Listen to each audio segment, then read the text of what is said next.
اهلا وسهلا بيكم على قناه عدل تيوب.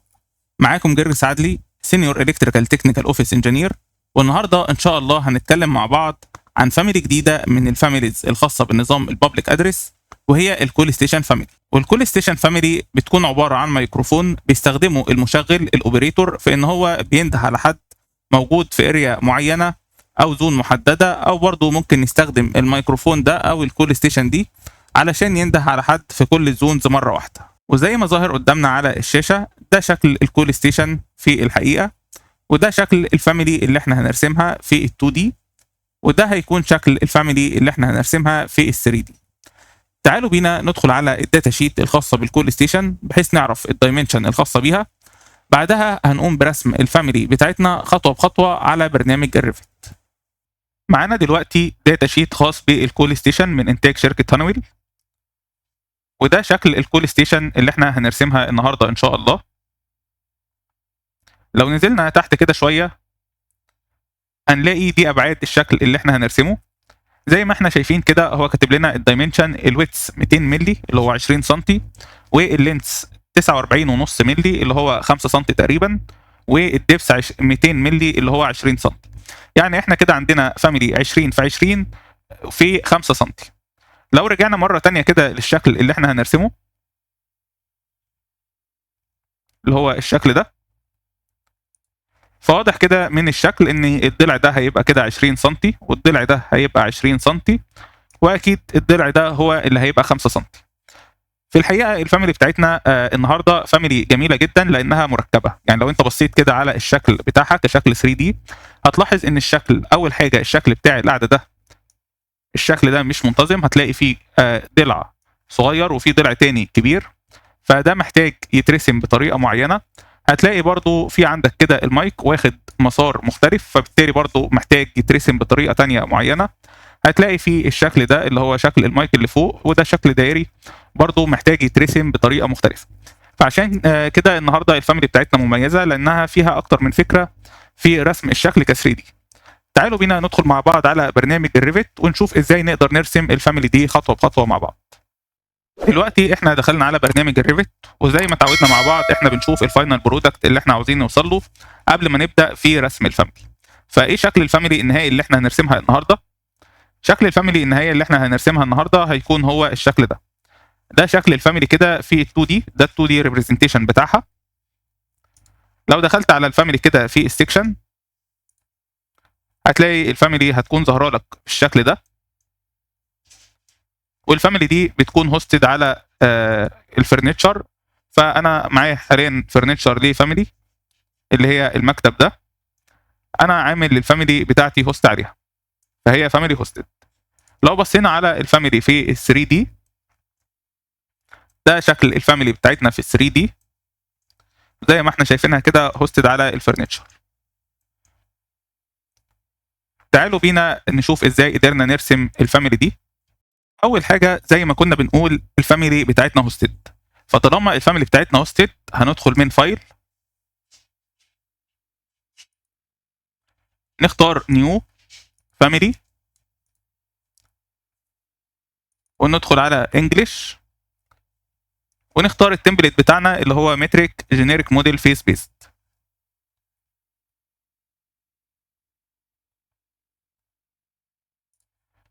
هنضغط على اوبن، هيفتح لنا الفاميلي بتاعتنا. ده كده التمبلت اللي انا هشتغل عليه. وزي ما انتم عارفين الشكل المربع اللي هو ظاهر قدامك ده بيمثل لك شكل الهوست الخاص بالفاميلي. ففي الحاله بتاعتنا دي هنعتبر الشكل ده هو سطح المكتب اللي هتكون الفاميلي بتاعتنا هوست عليه. هنبدا دلوقتي نرسم الفاميلي بتاعتنا. هبدا ارسم الريفرنس بلانز اللي بتوضح لي حدود الفاميلي. فانا كانت عندي الفاميلي الابعاد بتاعتها كانت 200 مللي في 200 مللي، فكده انا محتاج اخد 100 مللي من السنتر لاين المرسوم قدامي.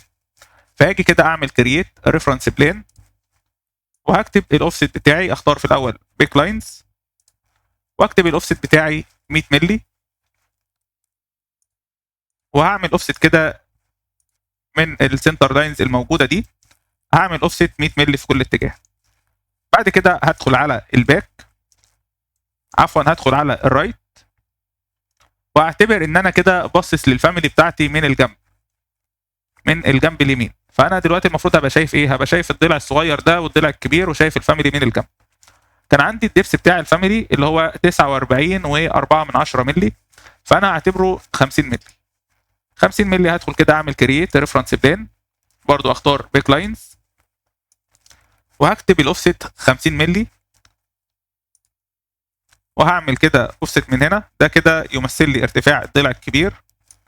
ارتفاع الضلع الصغير هو مش متوضح عندي في الفاميلي او في الداتا شيت بتاع الفاميلي، فافترض ان هو 20 مللي، وهاجي اعمل اوفست كده بالشكل ده. عندي هنا الضلع المايل انا محتاج ارسمه، فهاجي كده اختار الخط ده اللي هو اللاين ده، وهاجي ارسم كده بين الاول، بس اخلي الاوفست بزيرو، وهاجي ارسم كده خط بين النقطه دي والنقطه دي. ده كده بيمثل لي الريفرنس بلان اللي هو الخط المايل، وبس محتاج يتظبط شويه. ممكن امسحه حتى وارسمه تاني، اقف عليه كده واعمل له ديليت مره تانية، ار بي، واختار اللاين، واجي ارسم كده اهو من النقطه دي للنقطه دي، واسحب كده الريفرنس بلان بتاعي شويه عشان اميزه بعد كده من الضلع اللي انا هرسمه. هبدا ارسم الشكل بتاعي، هعمل كرييت اكستروجن واختار بيك لاينز، واعمل سيلكت على الريفرنس لاينز اللي انا كنت راسمها، الريفرنس بلانز، وهعمل كده ترم عشان اقفل اضلاع الشكل بتاعتي مع بعضها. الاختصار بتاع امر ترم تي ار. كده انا رسمت الشكل بتاعي اللي هو القاعده. انا دلوقتي هقفل بس الاضلاع بتاعه الشكل مع الريفرنس لاينز اللي انا كنت راسمها، بسحب الخط كده شويه وارجعه تاني. هنروح ندخل على الريفرنس ليفل اللي هو كاننا باصين على الفاميلي من فوق، وهنقفل الخطوط برضو بتاعتنا بالشكل ده مع الريفرنس ليفل. كده انت رسمت اول نقطه عندك اللي هي القاعده بتاعه الفاميلي. تعالى كده نبص على الشكل بتاعها في 3 دي. ده كده اول حاجه الشكل اللي احنا رسمناه. دلوقتي انا عاوز ارسم الشاشه دي اللي هي الشكل ده. اقدر ارسم الشكل ده ازاي؟ تعالوا بينا مع بعض نشوف الخطوات. هندخل مره تانية على الرايت. ده كده الشكل بتاعنا لو احنا باصين من الجنب. هحتاج اول حاجه افضي مكان عشان ارسم فيه الشاشه، فعشان امسح جزء من اكستروجن موجود عندي بستخدم فويد اكستروجن. فهدخل كده هنا من كرييت، هختار فويد اكستروجن. هعتبر ان الشاشه اصغر من الفريم الرئيسي ب 2 سم من كل اتجاه، فاختار كده بيك لاينز، وهخلي كده الاوفست بتاعي 20 مللي، وهبدا ارسم كده الخطوط بتاعتي بالشكل ده. بعد كده هفترض ان وش الشاشه طبعا ماشي مع الوش بتاع الفاميلي من فوق، فهخلي كده الاوفست 0، وهعمل سيلكت على الخط ده. وبعد كده عاوز ارسم البوتوم بتاع الشاشه، فممكن برضو اجي اخد كده اوفست من هنا 20 مللي، بس هيبقى كبير شويه، يعني ممكن اخليه مثلا 10 مللي. تمام، اعتقد كده الارتفاع بتاعها معقول. هنعمل امر تريم ونقفل الحدود بتاعه الشكل بتاعنا مع بعض بالشكل ده. بعدين هنعمل او هنضغط على علامه فينيش اللي هي علامه الصح دي، عشان احافظ على الابعاد بتاعه الفويد تكون ثابته من اطراف الاكستروجن الرئيسي. هرسم كده الدايمنشن بين حدود الفويد اللي انا رسمته اللي هو الفراغ والحدود بتاعه الاكستروجن الاساسي. تعالوا كده نشوف الشكل بتاعنا في 3 دي، بس في الاول محتاجين نظبط في الفلور ليفل، نظبط الحدود بتاعه الفويد. هنيجي كده نسحب الضلع ده شويه ونسحب الضلع ده شويه كده. هنعمل برضو ريفرنس بلان وناخده كده على بعد 20 مللي من الاكستروجن ده و20 مللي من الخط ده، ونربط الحدود بتاعه الفويد مع الريفرنس بلانز اللي احنا رسمناها دلوقتي. تعالوا نشوف الشكل كده في ال 3 دي. ده شكل الفويد اللي احنا رسمناه، وده الشكل بتاع الاكستروجن الاساسي. محتاجين دلوقتي نرسم الشاشه نفسها. علشان نرسم الشاشه نفسها هنحتاج برضو نرسم اكستروجن بيمثل الشاشه. فتعالى كده ندخل على الرايت مره ثانيه، وهنعمل كرييت اكستروجن، ونختار بيك لاينز، ونحدد الحدود بتاعه الفويد اللي احنا كنا راسمينه من شويه، لانها هتبقى هي حدود الاكستروجن اللي احنا نرسمه اللي هو بيمثل الشاشه، لان الشاشه هتتحط في الفراغ ده. هنرسمها بالشكل ده ونضغط على فينيش.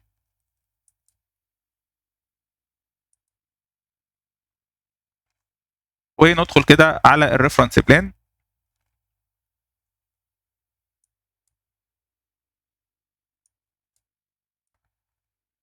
انا بس هقفل الحدود بتاعه الشاشه مع الفويد اللي انا رسمه، عشان محدش يعدل مثلا في الحدود بتاعه الفويد وتظهر مثلا ان الشاشه تبقى اصغر من الفويد او اكبر من الفويد، فعشان كده انا هربطها مع بعضها بالشكل ده. بعد كده تعالوا ندخل على الريفرنس ليفل. كده احنا باصين على الشكل من فوق، ودي الشاشه نفسها، وده الفويد اللي احنا كنا راسمينه. فمنطقي طبعا تبقى الشاشه على نفس مقاس الفويد، فهسحب الحدود بتاعه الشاشه بحيث تتربط مع الفويد بالشكل ده. لو انت متلخبط فين الفويد وفين الشاشه، لما انت تقف على الفويد هتلاقي ظهر لك من هنا فويد اكستروجن. لو انت وقفت على الشاشه هتلاقي مكتوب عليها اكستروجن. كده انا قفلت حدود الشاشه مع حدود الفويد اللي انا رسمه. تعال نبص عليها، هتلاقي الشاشه اهي عندك ظاهره بالشكل ده، وده الاكستروجن الرئيسي. ممكن عشان نفرق بينهم برضو يبقى اسهل علينا، تعال نديهم الماتيريال بتاعتهم. لو وقفت كده على الاكستروجن الرئيسي، تعالى كده من بروبرتيز، من جنب كلمه ماتيريال هنضغط على الثلاث نقط الموجودين هنا، هنعمل كرييت نيو ماتيريال، ونقف كده نعمل لها رينيم. ممكن نسميها بلاك كلر،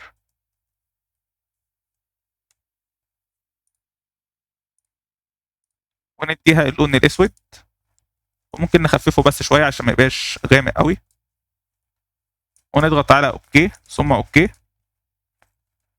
هي بس مش ظاهره عشان محتاجه تبقى شيدد عشان يظهر اللون. وهنا كده لو وقفنا على الشاشه برضو من جنب البروبرتيز او من البروبرتيز بجوار كلمه ماتيريال هنضغط على الثلاث نقط. تعالى هنقف هنا كده على الجلاس، ونعمل دبليكيت ماتيريال،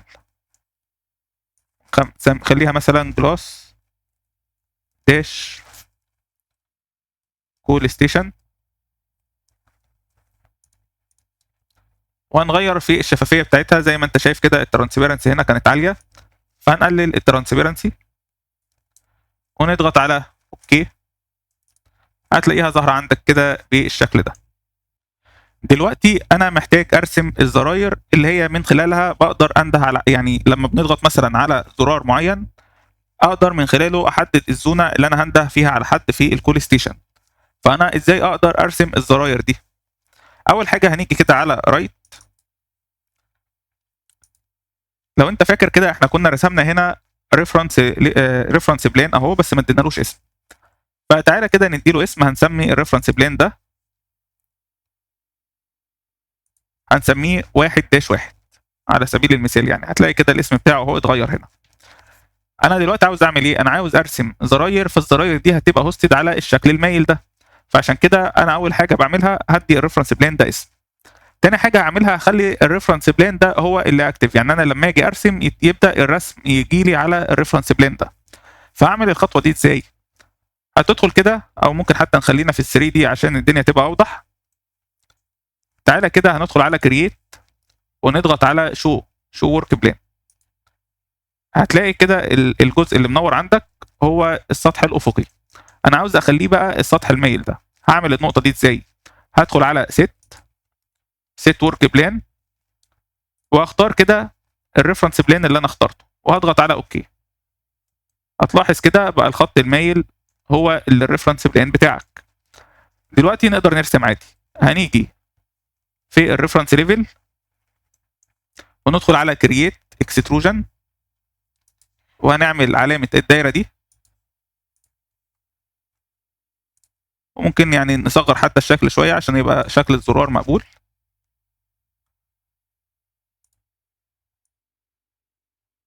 ونحط الزراير هنا في المكان ده. ده كده اول واحد. احنا هنفترض ان احنا عاوزين نعمل 4، فخلينا ناخد كده مسافه بين كل واحد والتاني 15 صغيره. هنعمل كوبي مره تانية ونضغط على الكونسترين، كوبي، ونعمل علامه الصح جنب الكونسترين. ماشي، ال 25 كده حاجه كويسه.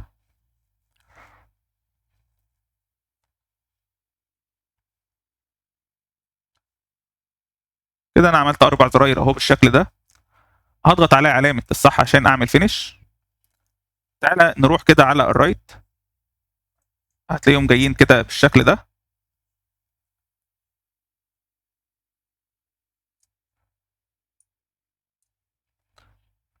هنروح لل 3 دي ونضغط على بيك نيو،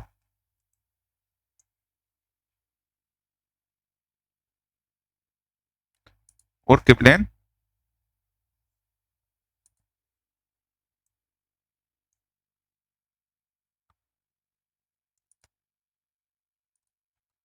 نرجع للرايت مره تانية.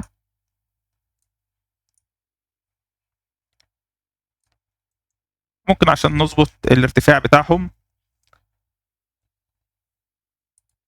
نشوف كده الاكستروجن اند، هتلاقي 8.6، ممكن تخليه 5. هتلاقي الزراير ظاهره عندك اهي بالشكل ده. تعال نشوفها كده في ال 3 دي. ده الشكل النهائي بتاعهم. دلوقتي انا عاوز ارسم المايك ده، وزي ما انت شايف كده لو انت قربت كده شويه من المايك هتلاحظ انك انت عندك المايك هيبقى ماشي كده، وبعد كده هيغير اتجاهه يبقى ماشي كده. فلما اجي ارسم شكل زي كده مغير المسار بتاعه فانا بستخدم السويب. تعالى نشوف كده ازاي نرسمه. هندخل اول حاجه على الرايت، اختار كرييت سويب وهرسم المسار بتاعي. اضغط على سكتش باص من فوق وارسم المسار بتاعي كده بالشكل ده.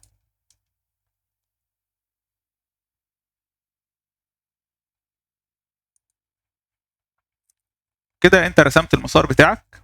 هتضغط على علامه الصح الموجوده بحيث تعمل فينش. بعد كده هتضغط على سيلكت بروفايل وهتضغط على ايديت بروفايل. انت دلوقتي محتاج ترسم البروفايل بتاعك، يعني الشكل اللي ماشي ده عباره عن ايه. فانا هفترض ان هو دايره صغيره بحيث ان هي تبقى ظاهره عندي بالشكل ده. انا ضغطت على علامه الدايره، يقول لك الشكل صغير شويه.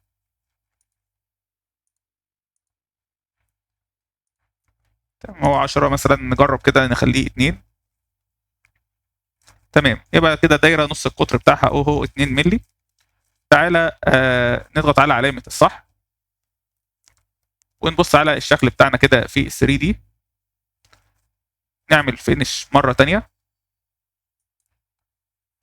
ده كده الشكل بتاعك اهو. محتاجين بس نحركه شويه. الشكل هنا مظبوط ما فيهوش مشكله. هو في الريفرنس بس محتاج كده يتحرك شويه.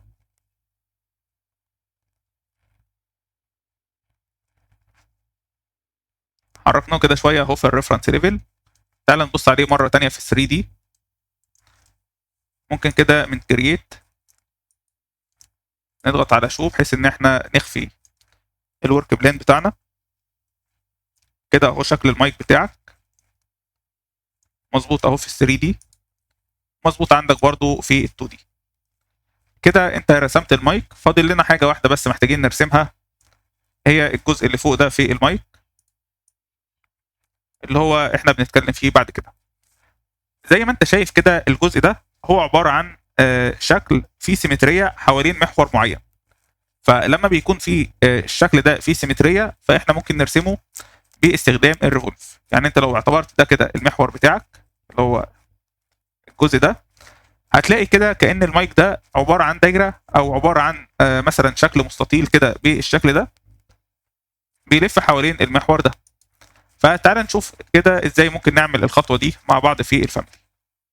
علشان ارسم الشكل ده، فاول حاجة محتاج اظبطها هي الورك بلان اللي انا هشتغل عليه. فهاجي هنا كده اعمل ريفرنس بلان، كرييت ريفرنس بلان، واجي هنا من المكان اللي فيه الحامل بتاع المايك وهعمل ريفرنس بلان بالشكل ده وادي له اسم ليكن 2 2، واجي هنا في الرايت واضغط على كرييت سيت ورك بلان، واختار الريفرنس بلان اللي انا كنت لسه عامله من شويه. لو انا عاوز اتاكد ان انا عملت الخطوه بشكل صحيح، هتضغط هنا على شو، هيظهر لك الورك بلان اللي انت شغال عليه، هو ظهر لك هنا بالشكل ده لانك انت باصص المفروض من اليمين. يعني انت عامل هنا كده الريفرنس بلان بتاعك في الجزء ده اللي هو ده، لما تيجي تبص عليه هنا من اليمين فبالتالي انت هتشوفه بشكل راسي، عشان كده هو ظهر لك هنا بالشكل ده. كده انت ظبطت الورك بلان بتاعك، فاضل لك انك محتاج ترسم الشكل بتاعك. علشان نرسم الريفولف بنحتاج اول حاجه يكون عندنا محور او اكس نلف حواليه. فهعمل دلوقتي ريفرنس بلان، كرييت ريفرنس بلان، وهرسمه كده في المكان بتاع الحامل بتاع المايك بالشكل ده. ممكن اسحبه كده شويه عشان يبقى واضح عندي. هبدا ارسم الريفولف نفسه، كرييت ريفولف، وهرسم الشكل بتاعي اللي هو بيمثل المايك.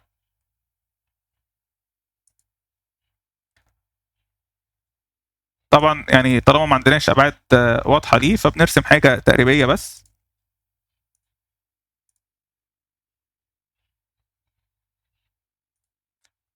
لازم برضو يكون الشكل بتاعك مقفول. يعني ممكن بس نصغرها شويه بحيث يبقى الشكل احلى. وبرضو نعمل فيلت بحيث ما تبقاش الاحرف حاده.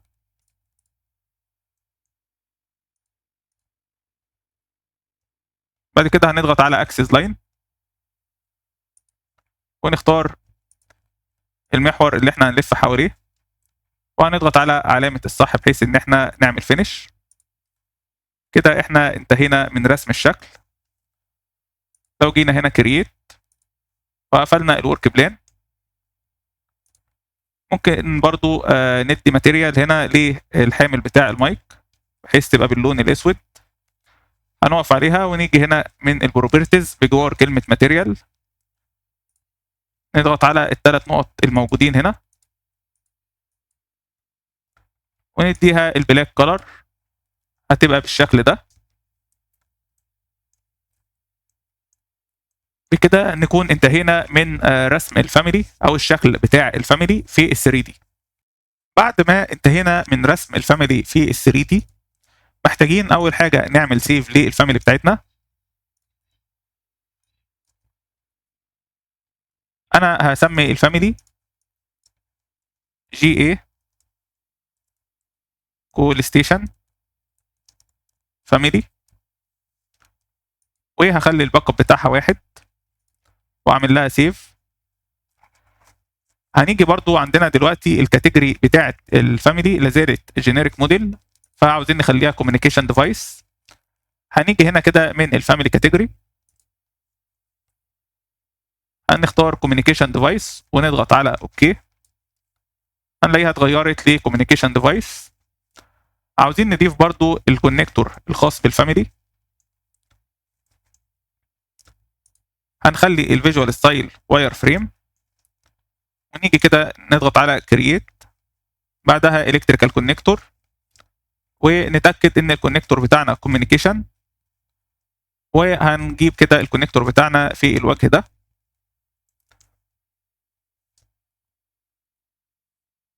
بكده احنا غيرنا الكاتيجوري بتاعه الفاميلي واضفنا الكونكتور بتاعها.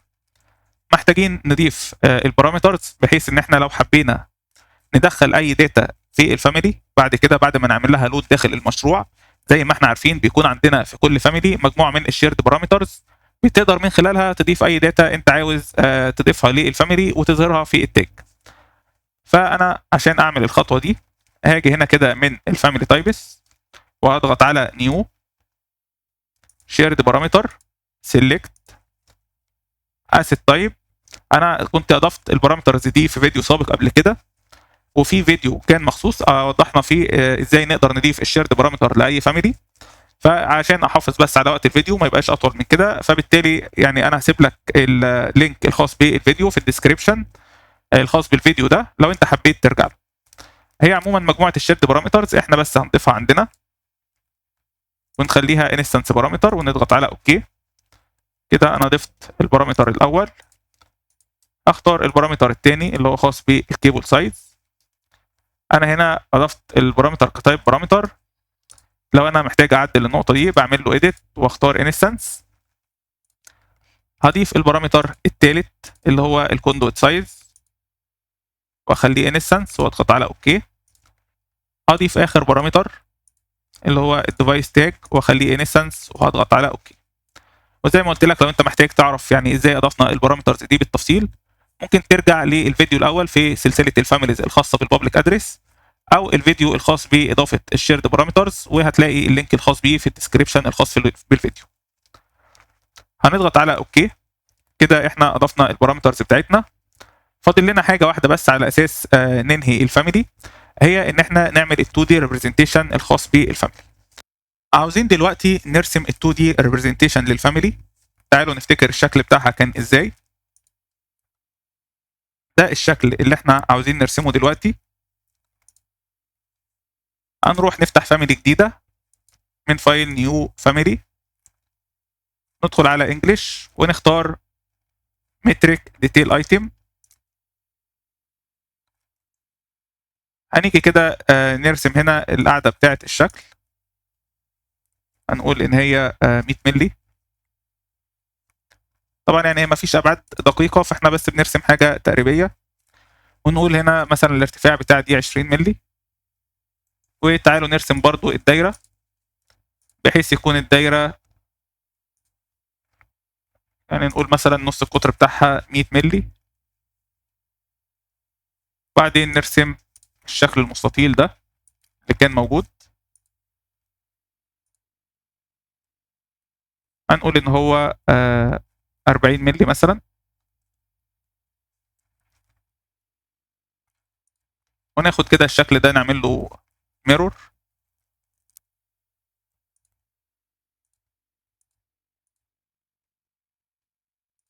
وندخل الدايره جواه. دايره كبيره شويه، هنصغر نص القطر بتاعها بدل ما كان 100 تعالوا نخليه 50. بقت صغيره قوي، هنخليه مثلا 75. تمام كده الشكل معقول.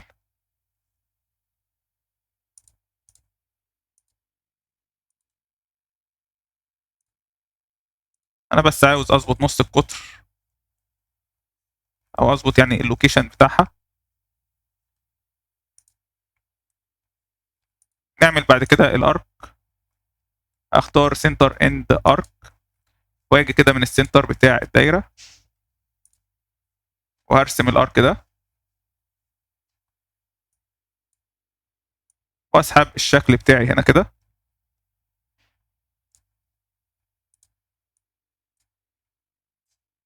انا شايف الشكل كده مناسب. نعمل سيف للفاميلي دي.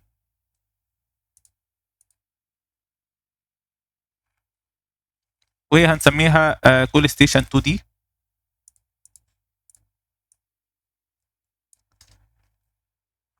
خلي الباك اب بتاعها 1.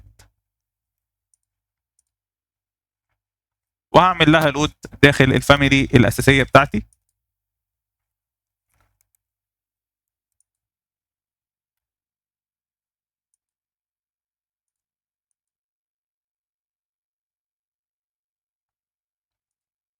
هاجي هنا كده اعمل سيلكت على الفاميلي ال 3 دي اللي انا كنت راسمها، واختار الكوميونيكيشن ديفايسز كلها.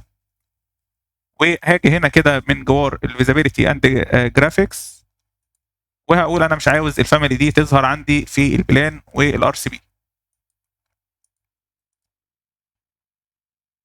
وهسحب الفاميلي بتاعتي كده بالشكل ده اللي هي الفاميلي 2 دي، وهنزلها هنا في المكان ده. وتعالوا نعمل كده لود للفاميلي داخل المشروع ونشوف الشكل بتاعها ايه.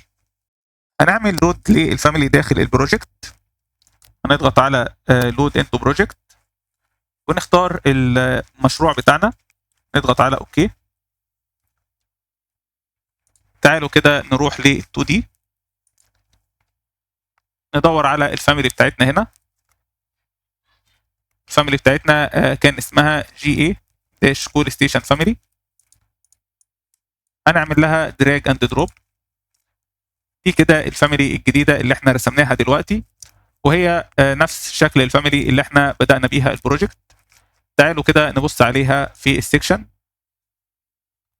هي بس محتاج يتعدل الورك بلان بتاعها. فتعالوا كده واحنا في ال 3 دي نعمل edit work plan pick plan، وهنختار هنا كده السطح بتاع المكتب ده.